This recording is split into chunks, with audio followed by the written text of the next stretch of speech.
The war had lasted 43 years before the humans arrived. 43 years of scorched moons, shattered fleets, and the slow extinction of entire bloodlines. The Veth Dominion and the Kilari Collective had ground each other to dust across 11-star systems, neither side capable of victory, neither willing to surrender. It was the kind of war that became its own gravity, pulling resources, lives, and futures into an endless spiral with no exit. Commander Riker of the UEF Sovereignty stood on the observation deck and watched the binary stars of the Kalos system burn in the distance. Behind him, his crew moved with quiet efficiency. No prayers, no rituals, just preparation. "They're not going to listen," said Lieutenant Alara, stepping up beside him. She was his tactical officer and, more importantly, the only person on this ship who told him the truth without being asked. Her dark eyes studied the sensor feeds with the calm focus of someone who had already run the numbers 3 times and didn't like any of them. Riker didn't turn from the window. They never listened the first time. The Veth Dominion has 300 warships in this system. The Kilari Collective has 240. We have 1. Correct. Alara was quiet for a moment. "And you think that's enough?" "I think," Riker said, finally turning to face her, "that they don't understand what we are yet." The Veth ambassador was a towering creature, 8 feet of armored chitin and compound eyes, bred for intimidation across centuries of warfare. He received Riker's transmission with the contempt most species reserve for parasites. "You represent the humans," the ambassador said. It was not a question. It was barely an acknowledgement. "I represent Earth's unified fleet," Riker replied. His voice was easy, almost bored. "And I'm here to tell you the war ends. Today." The ambassador's mandibles clicked. Laughter, Alara's translation software indicated. The Kilari representative on the shared channel made a similar sound, a wet burbling that their species used for mockery. "1 human ship," the Veth ambassador said. "1 human commander. And you come to end our war." "I came to give you a choice," Riker said. "You can end it, or we can end it for you. I prefer the first option. It keeps more of you alive." The channel erupted. Both ambassadors spoke over each other, filling the frequency with threats translated into 17 languages simultaneously. Alara muted the feed and looked at Riker. "They're calling for their fleets to converge," she said. "Both sides. Against us." Riker nodded slowly. "How long?" 18 minutes before they're in weapons range. "Then we have 17 minutes to make them understand." He moved to his command chair and settled into it like a man sitting down for dinner. "Open a wideband channel to every ship in this system. Military, civilian, everything." Alara did it without hesitation. Riker leaned forward. "My name is Commander Riker of the UEF Sovereignty. I am speaking to every crew member, every soldier, every pilot in the Kalos system right now, Veth and Kilari alike." His voice was calm, not gentle. Calm the way deep water is calm before a current takes hold. "You have been fighting for 43 years. You have forgotten what peace feels like. You have raised children who have never known silence. I understand this. My species understands this better than you know." He paused. "Humans have a history. A long, ugly, extraordinary history of war. We fought each other for 10,000 years. We burned our own cities. We poisoned our own oceans. We came within minutes of ending our own species. Not once, but several times. We know what it costs to let a war run until it consumes everything." The channel was very quiet now. "We stopped," Riker continued. "Not because we became peaceful creatures. We are not peaceful creatures. We stopped because we made a collective decision that some things are not worth the price.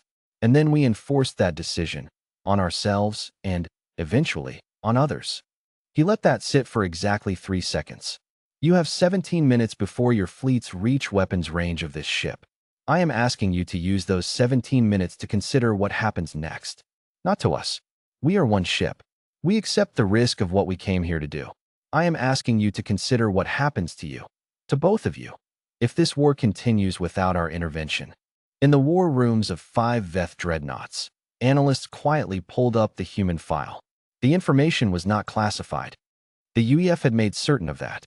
14 alien conflicts since humanity's first contact with interstellar civilization.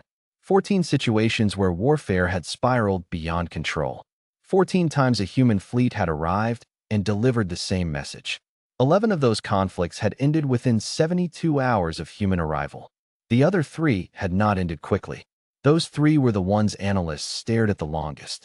The tactical breakdowns were sterile, clinical documents that somehow conveyed something deeper than statistics, a quality of absolute commitment that did not map neatly onto Veth military psychology. Humans did not fight to win territory. They did not fight for resources or honor. When humans chose to end a war, they fought to stop the fighting. They were precise.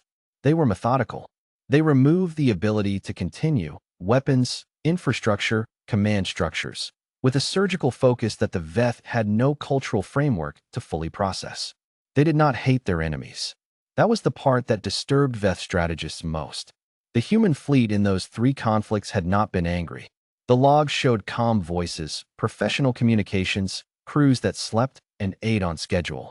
No rage, no bloodlust, just an immovable commitment to achieving the objective.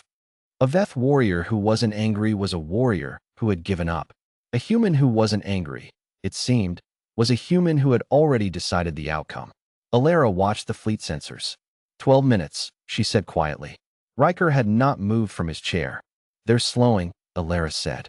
Then, the Kilari formation is changing course. A pause. The Veth are hailing us. Put them through. The Veth ambassador's voice had lost its clicking laughter. What are your terms? Riker looked at Alara. She was already pulling up the framework, the same document the UEF had used 11 times before. Ceasefire protocols. Neutral zone establishment. Resource arbitration. A roadmap from war to something that wasn't war. My terms are simple, Riker said. You stop shooting at each other. We help you build a table where you can talk instead. You don't have to like each other. You don't have to trust each other. You just have to choose this over what you've been doing for 43 years. Silence. Then the Kilari representative spoke, without mockery this time. And if we refuse? Riker was quiet for exactly 1 second. Then we do it the other way, he said. And nobody in this system will enjoy that. The ceasefire was signed 11 hours later. Alara stood beside Riker on the observation deck again, watching the massive fleets slowly separate. 5 centuries of built-up hostility beginning, incrementally, to exhale. You knew they'd listen, she said. I hoped, Riker said. There's a difference. What if they hadn't? He was quiet for a moment. Outside, a Veth dreadnought the size of a small city was turning its guns away from a Kilari cruiser for the first time in 4 decades. Then we would have done what we came to do, he said simply. We didn't come here to fight, but we didn't come here to fail either.